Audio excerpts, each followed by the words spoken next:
Hello, I'm Ryn Drummond. I'm sitting down with a very special guest today. He is the anchor and managing editor of NBC Nightly News and the anchor of Dateline NBC, Lester Holt. Thank you for joining us today. I am delighted to be here. Thanks for having me. Yes, you are here in Lawrence, Kansas today to receive this year's William Allen White National Citation Award. What does it mean to you to receive this award? You know, it's one of the things I'll talk about today. I think awards are great. They're not just, nice to have. I think it's important that we are able to acknowledge people and support people and look for heroes in our business at a time of a lot of change and a lot of stress.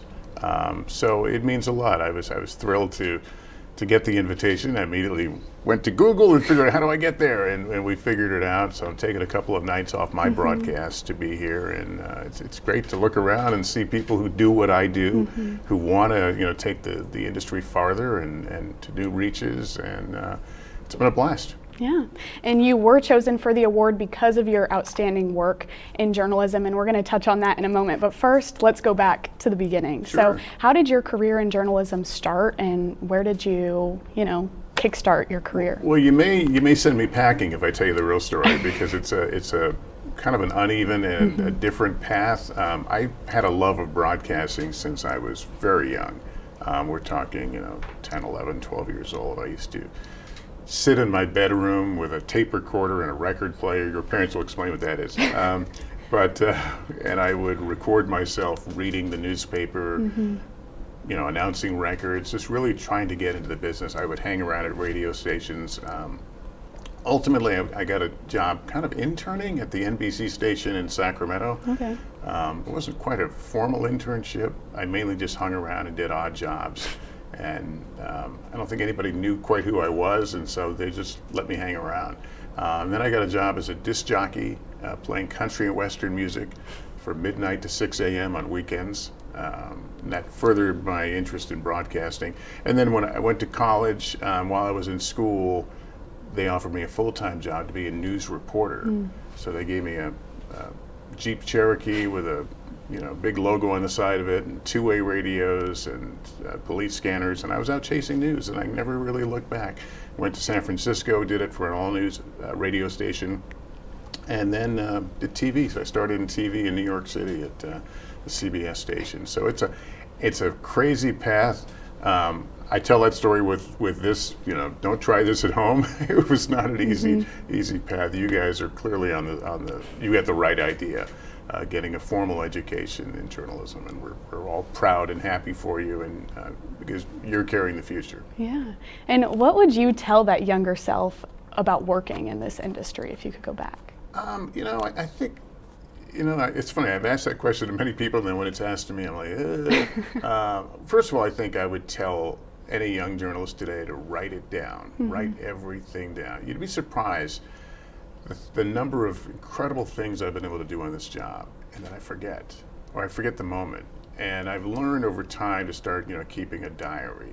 And it's interesting, you go back and your memory versus what you wrote at the time is very different. I think it's, and it's funny as a reporter to have to tell people to write stuff down. I'm not talking about when you're actually covering the story, but I'm talking about the feelings and the moment as you go back.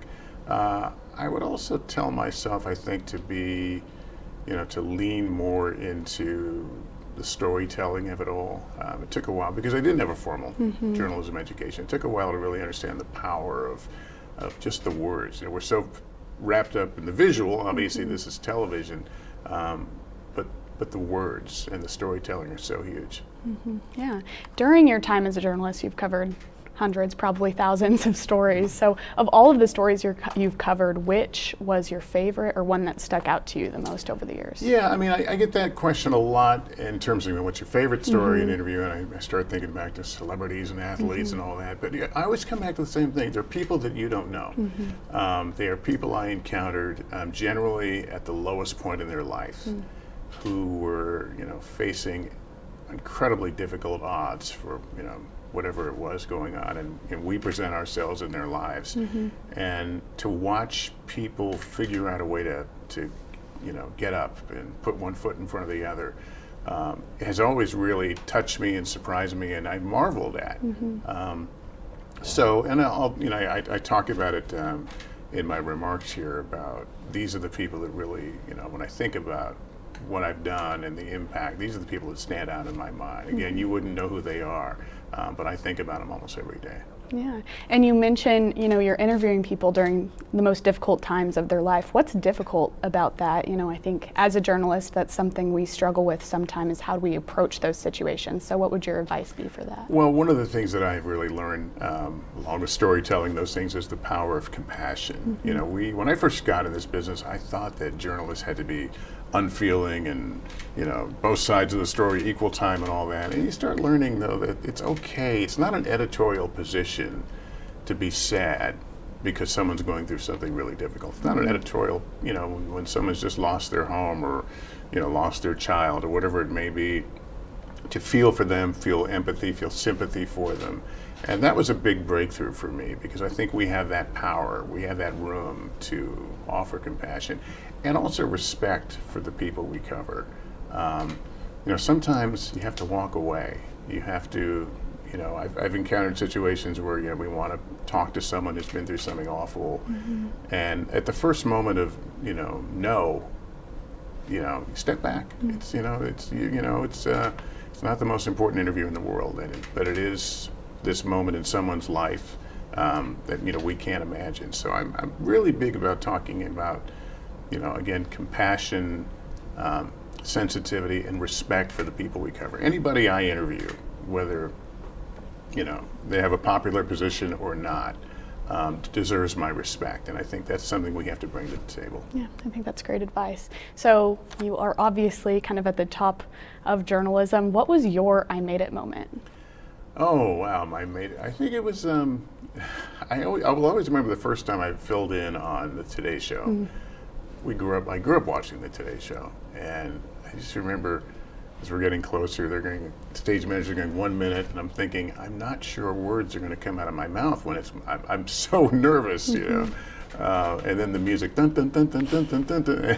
And I just remember that was a moment of, it was incredible fear, but also, look at me, I'm in New York City, I'm at the Today Show. I think that was one of many moments, but there are things, I still, 45 years into this career, I still get giddy over what we do and think, how cool this is, and the access to people and the travel to incredible places. I never get tired of it. I never take it for granted. Yeah, and for the last 5 years, you've finished off all your NBC newscasts with "Please take care of yourself and each other." What's the history behind that? The history behind that is I was broadcasting from home during the height of the COVID crisis, and we'd been in that half hour I'd report X thousands more people have died, and this is happening, and we're still months away from a vaccine. It was just heavy and oppressive, and you guys know that as well. And I just felt like I need to acknowledge that we're all going through this awful thing right now. And so it just came out one day. I just said, hey, take care of yourself and each other. And then it became a signature. I later found out through a newspaper article that was the sign off for a talk show host named Jerry Springer, which I was totally unaware of. And I started reading the article and said, oh my goodness. And then I read further on that Jerry had been contacted by the reporter, and he said nice things about me, and that he loved that I was using that phrase, and I never had the heart to say, well, I didn't really watch your sign off. But that was all well and good. But I just felt like, again, I needed to connect with the audience on a really basic human moment. And that was like, this is awful. Take care of yourself, take care of each other. And that's the kind of things, we will say in those circumstances. Yeah. You are known as one of the most trusted journalists in America. Why do you think that is? There was a survey that came out with those results, which is great. I like to think, and I'm not trying to evade the question, I like to think that most reporters are trustworthy, that we love what we do, we respect our audiences, and we want them to trust, because it's really the only thing we have. To be named that obviously is gratifying, because that's what I aspire to be trusted, and for people to be able to rely on me. In general, I think it makes an important statement when we acknowledge, trust in this industry, because it's so vital our message, our stories will not resonate if people don't believe them. It's just simply that. So it's really, it's gratifying. It's nice, and we try to earn trust every night, me and all my colleagues. And I think that's a huge priority for a lot of student journalists as they enter the industry. What tips do you have for holding that as a priority? And there's the steam whistle. I was warned of the steam whistle. That's a daily thing? A daily thing, multiple times a day, actually. Yeah. Really? Okay. That was a cool moment. All right. Except I forgot your question. So a lot of students do struggle with prioritizing being trustworthy or don't know how to go about doing that in their reporting. So what tips would you have for students to prioritize being trustworthy? Well, I think it's, first of all, it's your communication with the person you're going to be interviewing or covering, that this is what I'm looking to do. I think it's, transparency. We hear that word transparency a lot. It's important in politics and government, but certainly in media as well. Be clear with people that, what you're doing and what your direction is. You don't have to, give them the questions and that sort of thing, but I think it's really critical that there's some dialogue about that. That, if something's off the record, it's off the record, assuming you've agreed to that. But I think it's important that we're always asking the question: Are we doing the things that will, form that bond of trust? And a lot of that, again, is being transparent. This is the sources. We have 3 sources on this. 3 sources who are close to the administration or whomever we're talking about. I think it helps people understand what we do, and that we don't just pull stuff out of the air, that we actually make decisions not only about what to cover, but certainly in NBC News, we make a lot of decisions what not to cover. Stories that we don't feel we have it 100% or we have it locked down. Better to take a pass on it than to air it and get it wrong. Yeah. There are a lot of questions about the future of journalism with the rise of social media and AI. How do you see the industry changing in the future? We all talk about AI taking jobs, and we know that it can write. I've never used it as a writing tool, but I think that day may come where people will feel more comfortable with it. But it's something we have to accept in all parts of our life, and that we'll figure out a way to make it work for us. We have to. First of all, we're covering this technology, so we're kind of interacting in 2 ways. We're covering it as a developing story, but it's also affecting our jobs and what we do. So I'm one of those people that I welcome it. We'll figure out how to use it in a ethical way, and way that we retain our integrity. And I'm kind of frankly excited. I'm a little bit of a tech geek, but I'm frankly excited about it. Yeah, and the big news lately is you're stepping down in your position as anchor and managing editor at NBC Nightly News, but staying in your position at Dateline. How do you see your day-to-day life changing as you make this shift? I'm trying to figure it out. I've been doing Nightly News now for 10 years. Nightly News, the most difficult part of it is that it's nightly. You pick up every day in this very competitive environment. You're trying to tell the day in a concise way. We've got 23 minutes or so to tell the news of the day. So it's very demanding. It's a lot of changes. It's rewriting the broadcast, changes in the broadcast right down to when we go on the air. I've loved doing it, but at Dateline, which I've been doing Dateline as well, but I'll be taking on a bigger role.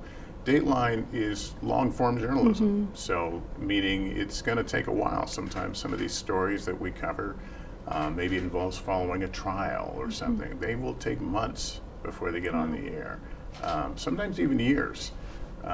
So that's a muscle, a journalistic muscle that I haven't really exercised a lot. So I'm willing to and anxious to get out there and do these kinds of stories. I have a lot of areas of interest that I want to cover in the documentary format, which I haven't been able to really do in a big way, at Nightly News. So it's a turning point. It's a change. I mean, people will make a big deal of it, and I appreciate that. People have always been, congratulations on your retirement. I'm like, I'm not retired. I still got a job. But it's an exciting turnabout. I think my family's kind of anxious to see what it's like to have me around and not hop on planes at the last minute to go to some far-flung place.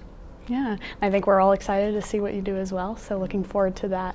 But I know I'm graduating at the end of this year. I have a lot of classmates that are graduating as well, and we're constantly looking for a piece of advice from journalists. So what piece of advice would you give to young journalists that are about to start their careers? You know, it's the advice that be ready for doors to open. Because you have to, and then be ready to walk through them. And by that, and this advice was given to me a long time ago, I didn't fully understand at the time, but the idea is that things will happen in ways you don't expect. And one day, you know, the door is going to open for an anchor job here, or a reporting job here, or a chance to interview this person, and you want to be ready.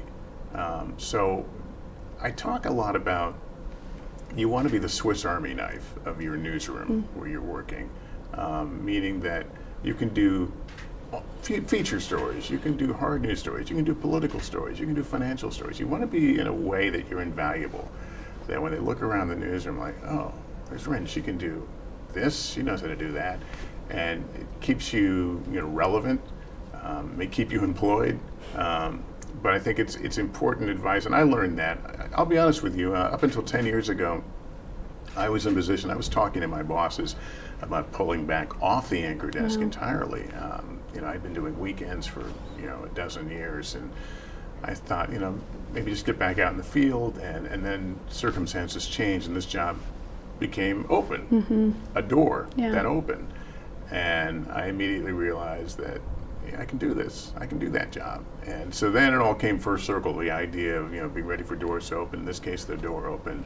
I walked through it, and 10 years later, I'm at the pinnacle of my career and quite proud to be here. Yeah, amazing. I know the students will appreciate hearing your words of wisdom, and they'll also get the chance to hear some more advice from you this afternoon at the William Allen White Day ceremony. But for now, those are all the questions I have for you. Thank you so much again for joining us here in the terrific studio. Job. Thank you so much for doing this, and I'm just really pleased to be here. Yeah, and thank you guys for watching. I'm Ryn Drummond, and as you say best, please take care of yourself and each other. Well done. Thank you.